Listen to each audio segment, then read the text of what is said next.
Okay, so this is my response to the response video. So let's crack on. I will. Okay, let me do a response to your response. Here we go. Yeah, I've got a feeling he's going to add gravity into this at some point. Am I going to add gravity into this? I suspect that I will. I'm trying very hard to remain open-minded and examining the evidence and taking it where it takes me. And wherever the evidence takes us, that's where we should go. That is my point. And I will begin deliberately from the point of view that we are questioning gravity. I'm aware of gravity, of the equations of gravity and how they work. I think you're probably aware of most of that as well. And yet you have chosen to say you think this relative density thing works without gravity. Yeah. So I am trying very hard to make that work. So for me, the explanation, they are not weightless at all. I know you use the quotation marks with your fingers. So this is just about weight and that. So They're not weightless. It would clear things up, weightless at this point, or you are not weightless at this point. Now this is extremely confusing. I thought that it would clear things up by calling that weight, but it seems like it's made it worse. So going forward, based on your feedback, I'm going to change weight to the word force. What I'm describing... Okay, so for me, I'd say it doesn't matter if you change the word weight to force or you change the definition of how you get the weight or anything like that, because they still have weight, they still have a force, no matter what definition you decide to use. They have mass, they are accelerating downwards even though it looks like they're not. So, yeah, weight, in the definition of weight, and force doesn't really matter. They still have weight, they still have a force. You know, they're not floating, they are falling in that vomit comet, even though it looks like they're floating. That's just a reference frame, and it's like an illusion. It's not real, they're still falling. Force, acting on the object. When we see something hovering, that is zero net force. If that thing... Are you talking about hovering in the vomit comet or hovering in like reality, in real life? Like something hovering outside, for example, if you had... You know, like Eric Dubay's levitating balloon. I don't know whether you've seen that. I know many people have. But yeah, that's like hovering. So technically I could say there's no force because it's in equilibrium. Yeah, but if you're talking about like hovering on like the vomit comet or something like that, then no, it's not no force. There's still a force there because they are still really falling, even though it looks like they're not. Is accelerating downward, it is experiencing a downward net force. If it is moving upward, it will have an upward net force. Okay, same thing side to side is going to the side. We'll call that a sideways net force. Okay. Imagine you have balls on the floor, like lots of small balls, all on the floor of the airplane. So this is my ball analogy, and I'm just going to skip that. Excuse me. This is my ball analogy, and I'm just going to skip that. Right, now, then what? So that means the air is going to catch up with the floor. So they get lagged behind because the floor is accelerating down faster than what the ball's falling. Again, the balls represent the air. So you end up with less dense below and more dense above. Yes, absolutely. And there will be a density gradient caused by that. You'll get a more dense air at the top, less dense air at the bottom. Absolutely correct. Saw some people in the chat maybe criticizing you for that, but no, you're right insofar as that goes. I agree. You will get more dense air up, less dense air down if you're accelerating downward. What do helium balloons do? They go to less dense. What did he do? If it fell and it went to less dense. Now with the left and right thing, so basically what happened there is obviously the plane must be accelerating in a direction and the air is shifting to where the people are shifting. So in this case, going to the left. So then you end up with more dense air, you know, towards the left because it's shifting that way because of the acceleration. Like in a car, the air will shift.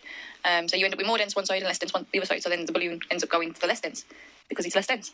So that's essentially what's happening there. It's still relative density. The helium balloon is doing the opposite of what heavier than air things did. And you're just saying, you're just connecting the dots. This is a fair point. We agree that you will have more dense air at the top of the plane, you know, if you're diving. If you're accelerating down harder than 9.8 meters per second squared. There's denser air at the top, less dense air at the bottom. And sure enough, the helium balloon goes down towards that less dense air. There's a correlation here. There is a correlation. The helium balloon is going where the less dense air goes. Right. That is a fair correlation. But let me ask, why? Your thoughts, as they were just expressed, it sounds like you're saying the helium balloon naturally goes to less dense location. And so if the air is less dense down below, the helium balloon will be driven down. Why is the less dense air down below? The less dense air is down below because of the acceleration of the plane. And that's the point I've been trying to make, is that, that the acceleration of the plane is causing denser things to go up and less dense things to go down. So the air itself, you can set the helium balloon aside, the air itself has separated very slightly so that the more dense is up and the less dense is down, right? and that was caused by this accelerating aircraft. Again, another Okay, so that's where people draw the line. They say, well, you know, that was caused by the acceleration. Done. It's the acceleration that does it. Okay, I see your point, but I have to disagree because it's not the acceleration that caused it. Yes, you can say the acceleration caused it, but really it's not. How can I explain this? So, let's say, for instance, you took the top off that plane. You took the roof off, or you took the sides off. You took the sides and the roof off, whatever. It's no longer enclosed, kind of thing. You're not going to get a pressure differential or a density differential or any kind of density difference, you know what I mean? Like any kind of gradient. So therefore, that balloon will not fall. So you can use the acceleration, you can accelerate down, you can calculate the acceleration, but again, you're not going to get that same result because you need the enclosed compartment kind of thing. Because in order to build up a density difference, you need to have it enclosed, and that's not going to happen if you take the roof off, for example. So the balloon will just end up rising, like it will never fall down then. So for me, that's why acceleration is not the reason, because you are still accelerating it down and the balloon's not going to go down. Do you know what I'm saying? Like it's not going to flop down, like on the string kind of thing. Kind of like if you had a helium balloon and you was holding it with a string, like, and you're holding the helium balloon, then you jumped off a tall building. You could, let's say you could accelerate down on whatever rate you wanted. So let's say you accelerate down whatever rate you want. That helium balloon is not going to flop. You know, it's not, the string's going to be taut all the way through. It's not going to flop. It's not going to fall down. Do you know what I'm saying? Because it's not the acceleration that causes it. It's the density difference. It's the relative density that causes it. So that proves that it's not acceleration, because you could, like I said, jump off a building and with a helium balloon attached to some string, and that's not going to flop. It's still that string is going to be taut, and the helium balloon is going to want to rise because it's less dense, and the less dense is above it, and that's why I'm saying it's not acceleration, because you can accelerate down, and that helium balloon is going to act differently depending on whether you're in a container or not. Do you know what I'm saying? I hope that makes sense.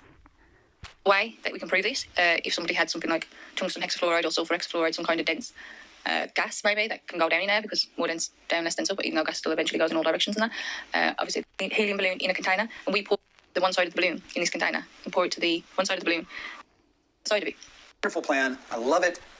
Having side-by-side gases of different densities, and then you put a balloon in there and see which way it goes. Wonderful plan. I love it.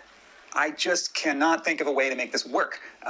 If you pour a gas, like take a heavy gas and pour it on one side, it's going to just sort of flow across. Maybe if you're pouring it through a zone and it pours down, you could get it to sort of like go more down than across, and so you're creating like a gradient, a difference in intensity, like less dense over here, more dense over here, but it's going to be flowing while you do it. You set up like a wind tunnel where you're injecting two different gases side by side and creating a barrier that way. That could probably work, but I mean, I'm not doing that. I don't think it's reasonable to expect anybody's going to do that at home.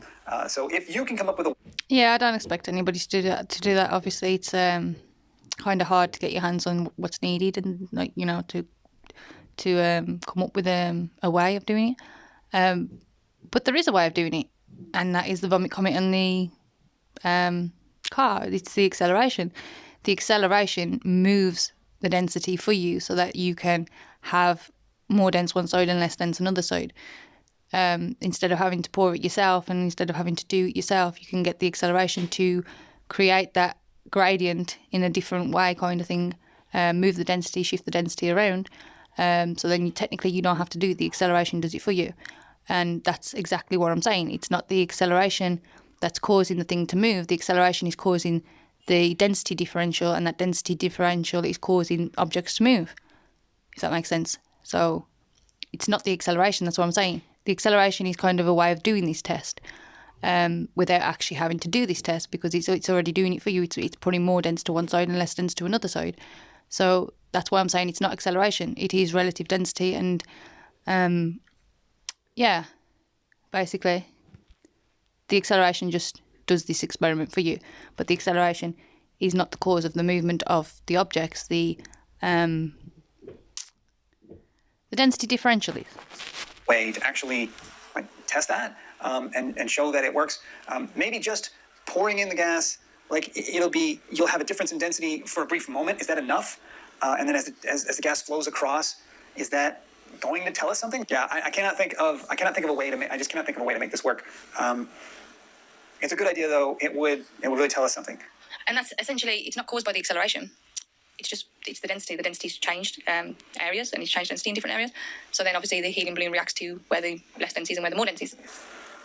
Okay, I think I'm starting to understand what you're saying, but I need you to clarify for me that this is your position. I don't want to misunderstand you. So please tell me if this is correct. I believe I'm hearing you say that when an object is in a medium, that the variation in density within that medium determines the direction the object will go. So if I have air, and the air is denser at the bottom than it is at the top, that putting a helium balloon in there that is less dense will be driven away from the more dense air up towards the less dense air. And so then when we accelerate the plane, the more dense air packs up on one side, and that more dense air drives the helium balloon sideways away from it. And that is the concept of relative density. Please confirm for me, that is specifically what you mean. The object must be in contact with the medium. Yeah. And there must be a density variation in that medium that gives us the direction that we go. So yeah. Essentially, yes.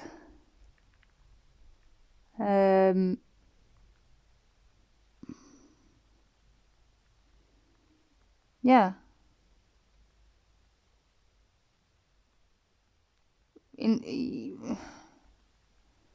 Yeah, I think you've got it on. I think you got it right there, like bang on. So yeah, pretty much, more dense down, less dense up. More dense will move to more dense, less dense will move to less dense. Yeah. Planes just falling faster than what they are, essentially. They're not weightless, they're not floating. It's an illusion, it's a trick of the mind kind of thing. The reference frame, whatever you want to call it. But really, they're still just falling. Good points all. Yes, the people are not really being pressed into the ceiling. They are just falling slower than the aircraft is falling. Correct. I agree. Is this just an illusion, just a trick of the mind? Yeah, I think in a manner of speaking, that's fair to say. Is it just because of your reference frame? Absolutely, that's the magic word. The reference frame of the camera is falling down with the aircraft, and therefore everything looks to be stationary. See, he says that it becomes zero then, or the K, I'm guessing, or the weight, or I think he means the K became zero, but Let me stop you.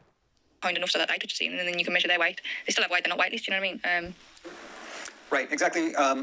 Let me stop using the word weight. It's too confusing. I'm giving you this one. There's no weight. We're not going to talk about weight. There's a force. If you stuck a scale on the ceiling, would there be a force there between the person pressing against the ceiling? Measure that. That's the number that I'm talking about. Yeah, but so pressure's technically not a force, is it? So to get pressure, you do force divided by area. So there was already a force for pressure, apparently. If you use that equation anyway, pressure divided by area. Pressure equals force divided by area. But to me, pressure is a force because that's basically essentially what's happening. It's just pressure from one thing to another, touching each other, pressing on each other. It's pressure. You know what I mean? That's the W on my slide. I'll change it to an F going forward. We'll make that an F. That's a force. The vectors for density is pretty much every single vector.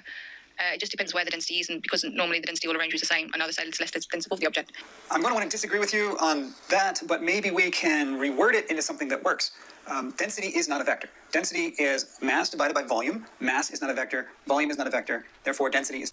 Yep, I agree with that. When I say density, sometimes I mean the relative density.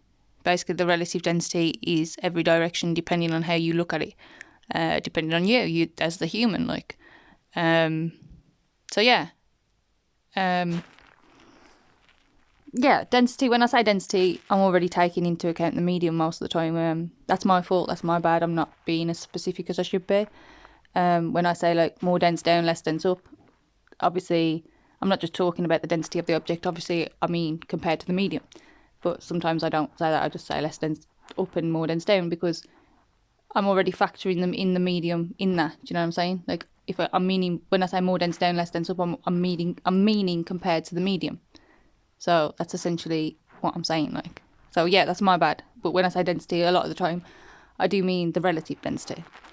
Not a vector. Density does not have direction, and therefore it is not a vector. We can't simply say density has every direction, and that counts. No, every direction means there's no specific direction, right?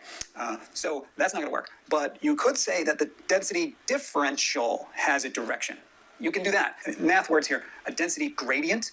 A density gradient can be a vector. That would be a vector. The direction in which the density is increasing, right? So if we say that it's dense over here and less dense over here, then we have a direction from the less dense to the more dense. That could be a vector, and that could be the vector that you're seeking. So yeah, but you still have to.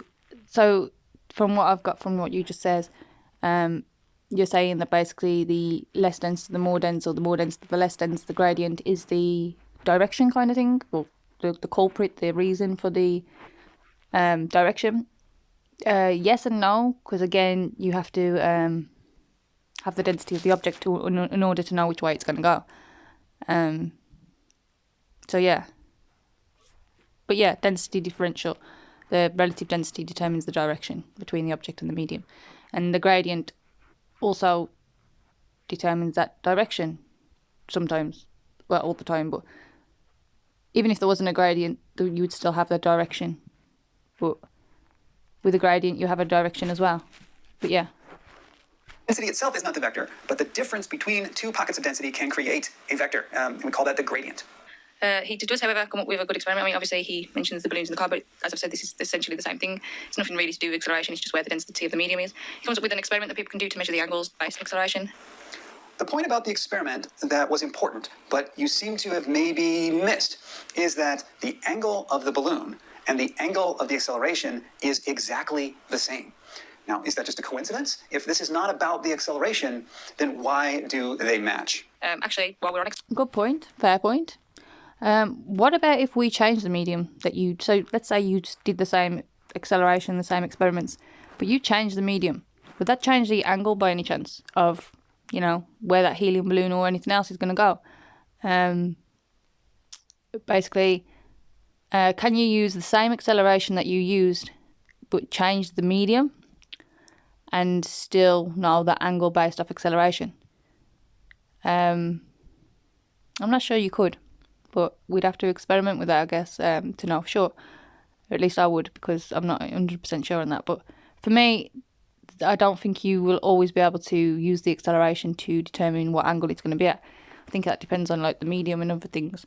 But yeah, the acceleration is, in that case, I reckon, is a coincidence, because that's not, the acceleration doesn't tell you what's going to happen with the balloon or not. As I says, you can take the roof off the airplane, perhaps take the sides off as well. Accelerate down, that balloon's not going to do what it did when it was enclosed. It's not going to go down, you know what I mean? It's going to rise kind of thing. So yeah, like I says, if you jumped off a building with a helium balloon, that helium balloon's not going to flop on that string. It's not going to, you know, go down. It's going to want to rise. It's going to, you know, be pulling that string tight kind of thing. So yeah, that's why I'm saying that acceleration doesn't explain it, because you're still accelerating downwards, but without a roof and without any container, you're not going to get the same result. So technically, it's not acceleration. That's what I've been trying to say, but people don't really understand what I'm trying to say. But that is what I'm trying to say. You know what I mean? You can accelerate down with a helium balloon, and that helium balloon's not going to flop on that string because you haven't created the density difference that you need, because it's not in a container, because it's not the acceleration that causes it, it's the density differential. Do you know what I'm saying? Acceleration. I'd like to talk about the accelerometer. So basically, the accelerometer, you put the accelerometer on the floor. Yeah, it's some kind of capsule. You fall in that sky, we're going to sink your station. To say that? Doesn't work. Does that mean that when it's stationary here on the Earth, yes, it does. Does that mean that it doesn't work? Does that mean that when I rotate my phone, that the axes don't reflect that? Does that mean that if I accelerate the phone, that I don't see it right there on the. Yeah, you accelerated your phone, you see it. You accelerate that phone downwards, you don't see it. That's the problem. That's what I'm trying to say. You accelerate that phone downwards and you don't see it, but you accelerate it in other directions and you do see it. So that's what I'm trying to say. It's like useful, I suppose, in some directions, but not all directions. You can see it too. It works. You can say there's problems with it, and we can talk about what those are. But to say because it does something weird that we can't use this tool, that doesn't seem fair. The tool works, and we know how it works. Do you know how it works? Maybe we should talk about it. No, I don't know how it works. I did have it explained to me, but my memory is terrible. The only thing I really remember is there's something inside of it which moves backwards and forwards, but I can't really remember. So no, I'm not going to sit here and pretend like I know exactly how it functions and how it works, but I am trying to say that when it's on the floor not accelerating, you can see it's picking up an acceleration, and then when you drop it and it is actually accelerating, it's not picking up any acceleration, and that's wrong in a sense. Do you know what I mean? Because if it's an accelerometer, it should be picking up the acceleration, and it's not. It picks up the acceleration in other directions when you shake it, when you move it forward, backwards, left, right, but not when it's stationary, when it should be reading 0, and then when you drop it and it's accelerating, it should be reading what it's accelerating at. So you couldn't exactly calculate the rate of fall by dropping it, because it'll tell you there's no rate of fall. Do you know what I'm saying? So it's not really reliable in some ways or in some senses. Do you know what I'm saying? That. I mean, let me know if you want to talk about how this is made to work, but I think it should be enough for us to see that it clearly does work. We can accelerate the phone in any number of ways, and we can look at how the little charts respond to us doing that.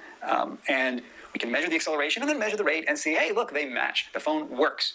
With one little exception that you point out, which is that it reports an acceleration.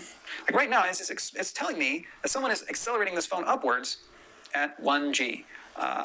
And clearly it isn't, right? It isn't. So maybe what it's doing isn't what you expected it to do, or maybe the name accelerometer is a misnomer in some way. Maybe that's not a fair description of what this device does.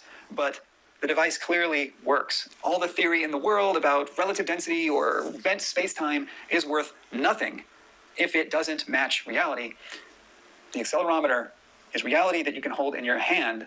Let's not dismiss that. But it's not really reality, is it? Because like I said, if you drop it and you wanted to calculate the acceleration just off using the accelerometer, you wouldn't be able to do it because it tells you there's no acceleration. Do you know what I'm saying? So it's not really reality. Just because it matches reality in some respects and in some circumstances, it doesn't match reality in all circumstances. And that's the point that I'm trying to get at. What I really want to show is that the acceleration absolutely matters. The acceleration, as shown by the accelerometer on the phone, matches the angle the balloon holds at. Okay, that is not a coincidence. And if you're willing to do the mathematical analysis with me, I can show you exactly why we can take this equation of relative density and we can break it down, and what we will show is that what the phone is saying is affecting the helium balloon, it is affecting the other balloons, it's affecting all things.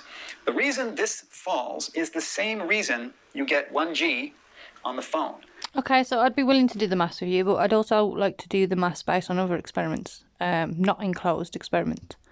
Like for instance, if we had a vacuum with a helium balloon on a tray, on a cart, we accelerate that cart forward. The helium balloon, is that going to move in the same angle that you expected it to move in the car or in the aeroplane? Or, well, we'll say car, because let's just say we have a vacuum and we accelerate this cart with a helium balloon attached to it. And we accelerate this cart from left to right, say, or forwards. We accelerate this cart, say, across the vacuum. Do you expect that helium balloon to have the same angle that it did in the car when it has the same acceleration? So we'll keep the acceleration the same as what was in the car, and then we'll accelerate the cart in the vacuum forward. Do you expect that helium balloon to have that same angle? Because I don't, and that's exactly why I'm saying that it's not acceleration causing it. Obviously, that's another hard experiment to do. But it is essentially an experiment that I'd love to be able to, see what happens kind of thing, because I don't think that the helium balloon will match the angle they did in the car, because you're in a vacuum without any air kind of thing, without any density differential. So that's not going to, create the same angle. That's what I'm trying to say. Like, do you think that you could use the acceleration of a cart with a helium balloon on, accelerate the cart across the vacuum and get the same angle that you got in the car? I don't think you could. The phone is measuring the k vector. That is the k vector that is in that equation. Is the acceleration on the phone. They match 100%. So I think that's a very important point. Even if we have not established a causal relationship, there is absolutely an undeniable correlation that they match. And this is an experiment that you can do yourself to show that they match. And if you like, we can take it into the mathematics and show why they match. Okay. But as I says again, with the helium balloon in a vacuum on top of a cart, you accelerate the cart forward. Do you think that is going to match the same angle as the acceleration of the cart? Because I really don't. And that, to me, again, proves that it's not acceleration. So those are my thoughts anyway. I had a few questions. Let me hit them. I'll throw them up on a slide or something.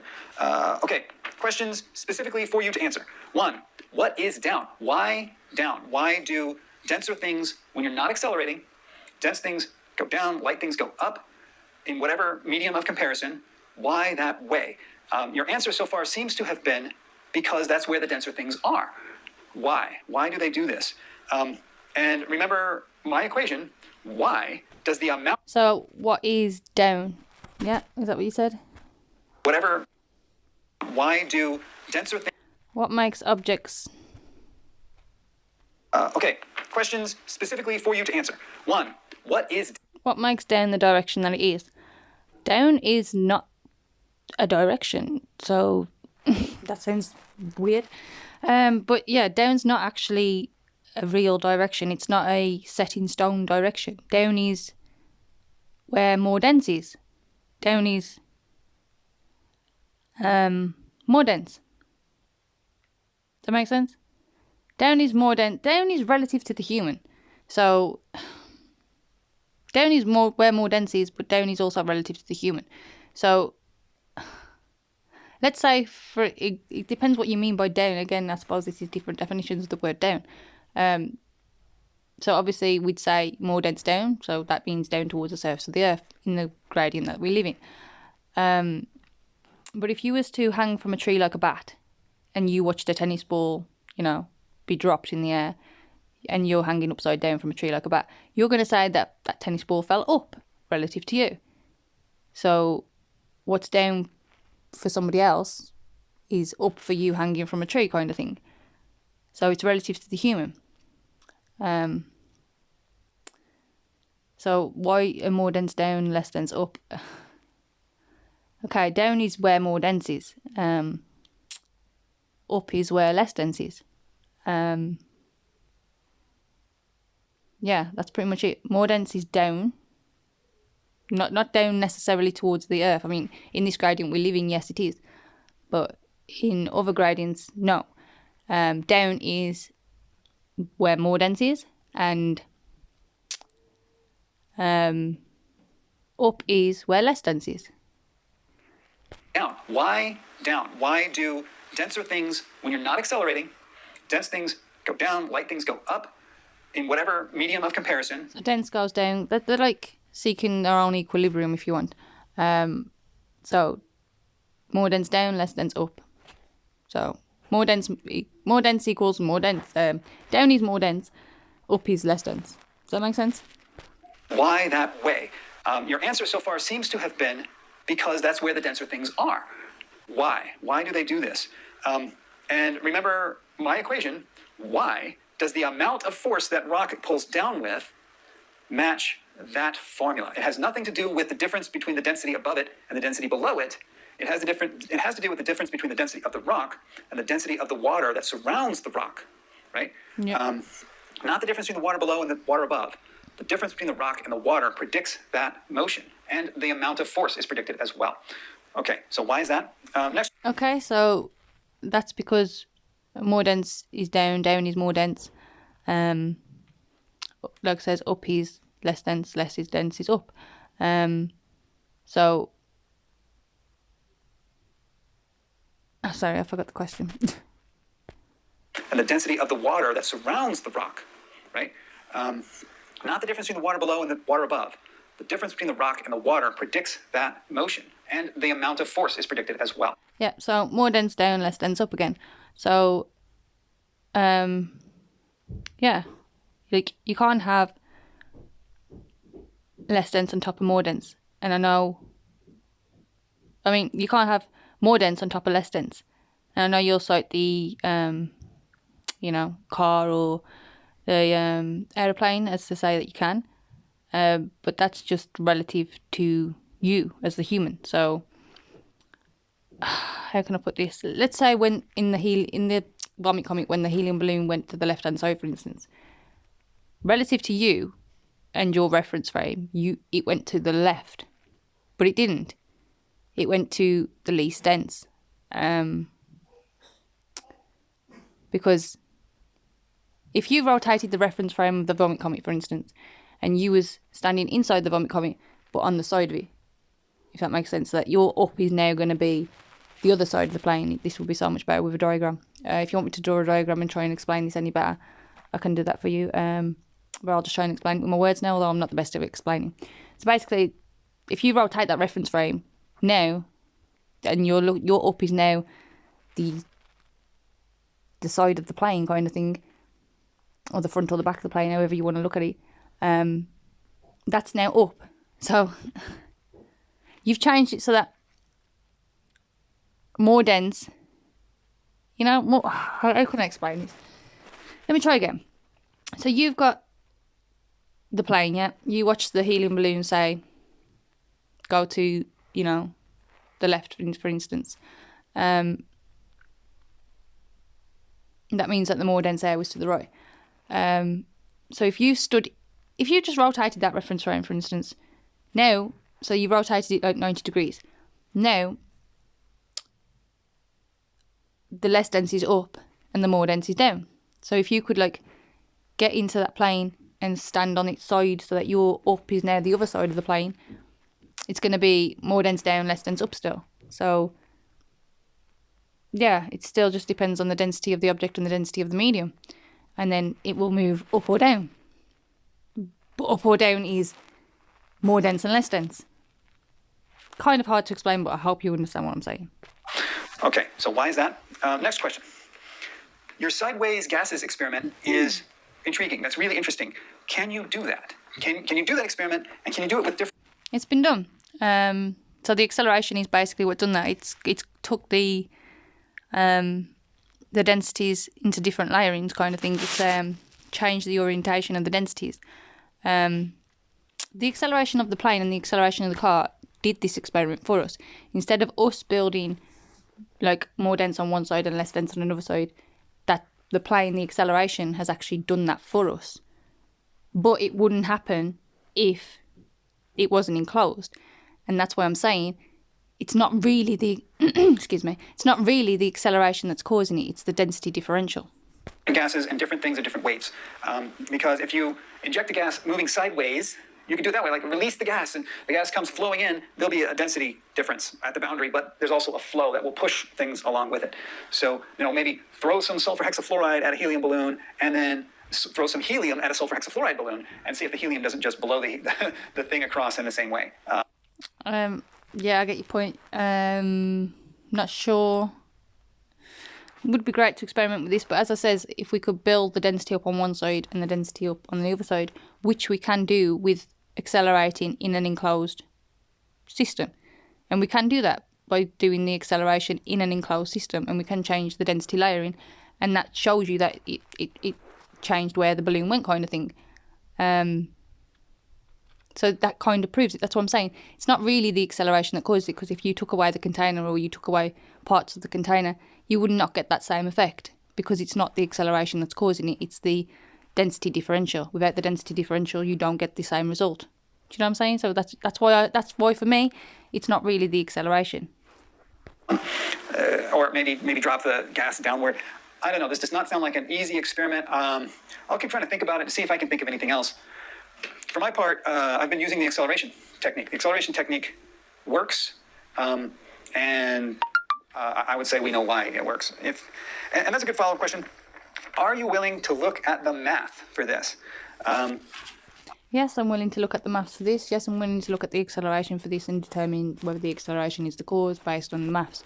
However, I would like to do it based on other experiments and not just the ones, like the car and the vomit coming. I'd like to do the ones without a container, preferably, or a vacuum, without a density differential where you don't have more dense on one side, less dense on another side kind of thing. Because I don't think that acceleration will tell you exactly what angle that's going to be at unless there's a density differential.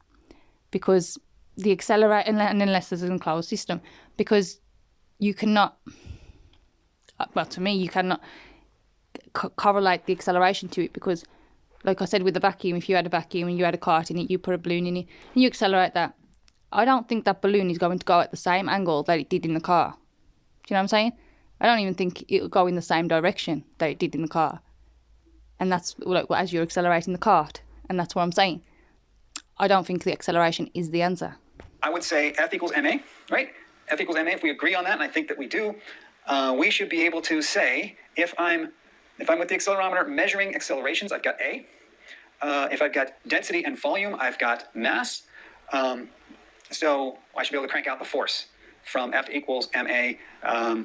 If you're willing to do that math, I am happy to go through it step by step, answer any questions that you have, and show that that is literally my equation of relative density is F equals ma. That's literally what that equation is. It is nothing more than F equals ma with the difference of density factored out. And then last, the accelerometer. Why are you not willing to accept the results of the accelerometer? I'm willing to accept the results of the accelerometer, but obviously not when we drop it, because there is an acceleration and it tells us there's not. It matched the balloon, so whatever it's doing is explaining, or at least matching, the results that we see. So that seems like a really valuable tool that we should not be throwing out. Okay. But what do you think would happen in the vacuum? If we had the vacuum and we put a helium balloon on it, attached to some string, or attached to the cart in some way, and we accelerated that cart forward, do you think that balloon is going to go at the exact same angle that it did in the car, saying we accelerated at the exact same rate as the car? Do you think it's going to be at the exact same angle? Because I really don't. And I don't even think it's going to be in the same direction, because I don't think it's the acceleration that causes that. Now, maybe I'm wrong, but that's the way that I'm thinking. And again, it would be great if we could actually do this experiment, although, again, it's another hard experiment that is not easy to come by. But that's my thoughts on the matter anyway. Let me hit the editing room now and see. It's probably tomorrow, or actually Friday, before I get this to you. Okay. Okay, so that's it. Thank you for watching. Take care and stay safe.